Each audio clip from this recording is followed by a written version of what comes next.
Support comes from Gemma, architects, planners, and designers seeking to bring joy to their clients and communities. Details at gemastl.com.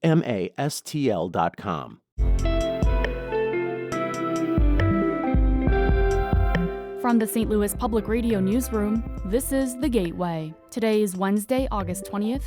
I'm Ola Kuziz. A new bookstore in St. Louis is feeding a growing appetite for cookbooks and food-centered community gatherings. I would say I'm very surprised at how into cookbooks St. Louis is. We'll get a look at what the tiny indie shop has to offer. That story coming up after this news on The Gateway.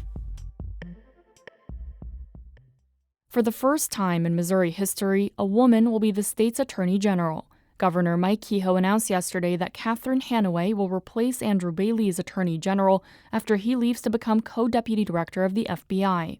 Kehoe praised Hanaway's history as a prosecutor and says she has a passion for enforcing the rule of law. Catherine will be and is tough on crime, and we look forward to continuing our partnership with the Attorney General's office under her leadership and our number one priority, which is public safety.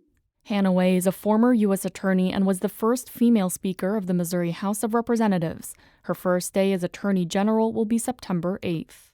Congressman Wesley Bell's first in-person town hall last night got off to a rocky start and ended with a physical confrontation between protesters and security. St. Louis Public Radio's Will Bauer reports the St. Louis County Democrat was met with repeated outbursts from protesters about his positions on Israel. Protesters routinely interrupted the first-term U.S. representative. They shouted that he supported genocide of the Palestinian people. In the nearly 90-minute town hall in downtown St. Louis, Bell got through just 12 questions because of the interruptions. Amid the shouts and boos, the Democrat said he wanted to have a dialogue, even if some in the crowd disagreed with him. There's a lot of folks who don't want to have the conversation. They just want to spew what they think is important, but they don't want to have an actual debate because these are tough issues. So now we're going to have the conversation whether you like it or not. Despite the chaos that involves security forcing protesters out at the end of the town hall, Bell says he hopes to host more events like it in the future. I'm Will Bauer, St. Louis Public Radio. The chair of St. Louis's Budget Committee says he looks forward to working alongside Mayor Kara Spencer to boost funding for the City Emergency Management Agency. An external investigation released on Monday recommended additional staffing for the agency as well as an increased budget. It noted that it often took multiple years to repair broken outdoor warning sirens due to budget constraints. Spencer says she takes the recommendations seriously, and Alderman Rasheen Aldridge of the 14th Ward says he's prepared to help. Climate change is real. The storms are only getting worse. That means we also need to plan for it ahead of time so that moving forward, we are ready. Any increase for SEMA would require a supplemental budget. The region's largest Head Start providers came together yesterday to celebrate 60 years of service in St. Louis. St. Louis Public Radio's Hiba Ahmed was there and has this report. Nearly 5,000 children received services from Head Start programs across the St. Louis region in 2024. Cheryl Watkins is the president and CEO of YWCA Metro St. Louis. She says the program is often the only form of childcare available for low-income families with children under the age of 5. What Head Start does is level the playing field for a lot of our children, right? And especially in our communities that are disinvested in, that are disenfranchised. Many times, that's how children break out and move to the next level. The Trump administration threatened to cut Head Start funding earlier this year, but backtracked. The program is now funded through 2026. I'm Hiba Ahmed, St. Louis Public Radio. A billboard in southwest Illinois advertising for a far-right militia has been taken down. The Proud Boys ad was removed yesterday after Clinton County residents vehemently spoke out against it in the last several days. The billboard just outside of the small town of Breeze appeared to be recruiting for the militia. Residents of the county located about 45 miles east of St. Louis expressed concern over what many believe to be an extremist organization. The billboard had sparked intense debate. While county officials were sympathetic to the community's concerns, the billboard is protected by free speech. A national advertising company with a Metro East office owns the billboard. The firm Lamar Advertising took the ad down yesterday morning. The Belleville News Democrat reports the company didn't respond to requests for comment. The Festival of Nations will take place this weekend in Tower Grove Park. The two-day multicultural festival was in doubt earlier this year when federal funding cuts hit the International Institute of St. Louis. Terry Bates is the Director of Marketing and Communications for the Institute. He says it was clear canceling the festival was never really an option. We understood that we had to move forward. Despite what challenges we were facing, we still had to do this. This was important for our community, and so we stepped forward to make it happen. Bates says the festival has always been supported by private donations, but the staff needed time to make sure the event would happen as part of the organization's overall budget.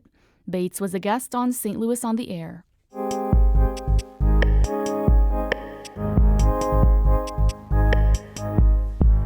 Specialty bookstores dedicated to cookbooks are seeing growing success across the country. I visited a tiny indie bookstore in St. Louis to get a taste of what it has to offer. We do have to-go containers at the end of the night, so... A couple dozen people gathered at a cooking studio in Midtown for a hot dish meeting. It's part book club, part dinner party, and it's hosted by Anchovy Book Co. Everyone brought a dish to share made from the same cookbook. There's Chicago-style Italian beef, smoked trout, and lots of dessert enjoyed by a diverse group of people. Like younger, early 20s, all the way up to like seniors who come. That's Stephanie McKenney, the co-owner of Anchovy. And so it's really, really fun to bring everyone together for that kind of event. And the food is always so good. It's so good. The indie store has been hosting monthly book club meetings, attracting bookworms, avid home cooks, and novices, all for a night of good bites. Bookstores that exclusively sell cookbooks aren't very common. There are around 15 in the country, but interest in them is growing. McKenney has been cooking up the idea of creating a specialty cookbook store for almost a decade. Last November, she and her best friend Sarah Johnson opened their doors on Cherokee Street for business. I would say I'm very surprised at how into cookbooks St. Louis is. They turned a profit in their first quarter, but McKenney says the goal of the store is more than retail. I would say the vision for the store is to build community and to build community around cooking and spending time together. On a hot Sunday afternoon this month, a few customers flipped through a curated selection of cookbooks.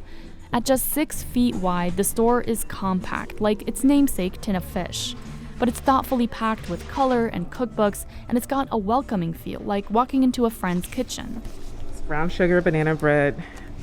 Looks really good. Jayla Sims picks out a book that she hopes will motivate her to cook at home more and reduce her online food orders. Excited to see. I got a look at this. Back in the day bakery cookbook. I love baking. And there's also some savory dishes in here too. So I figured, it's a good mix. For me, I've been trying to get more physical media things. And I don't know, something about a cookbook, it feels so homey and cozy. Cookbooks are often a popular category, but sales have grown by 8% since 2010, with numbers boosted further by the pandemic. That's because cookbooks meet people's needs for comfort in a way most other genres don't, says Grace Hagan, the executive director of the Midwest Independent Booksellers Association. People are seeking ways to interact with others and have something to communicate around, to commune around, to find joy around. In addition to cookbooks, Anchovy sells a few kitchen items such as aprons and tinned fish. That's what drew Andrew O'Sullivan and Ben Doan into the store. The couple are part of a tinned fish club in their hometown of Memphis. So just seeing like anchovy in the name just sounded so cute and so just fun. And I looked at pictures of it and it's all about cookbooks. And it's like that's such an interesting topic for a bookstore to be focused on cookbooks. They picked up a tin of fish to share with their club members and also brought home a Japanese cookbook. All right, it'll be $61.97. Go ahead. But yeah, because when we were in Japan, we had miso soup and lots of dashis in the morning, and so we just want to kind of reincorporate that. Doan says she often turns to cooking apps and blogs for meal ideas, but has noticed that she gets caught up on ratings and what other people think of a recipe. And with a cookbook, it kind of eliminates that, so you just have to take a chance, and it's kind of fun.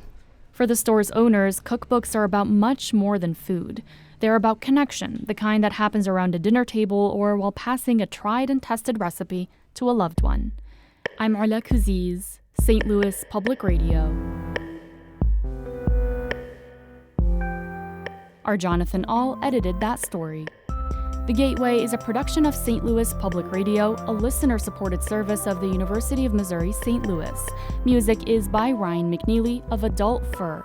I'm Ala Kuziz, and from the St. Louis Public Radio newsroom, this has been The Gateway.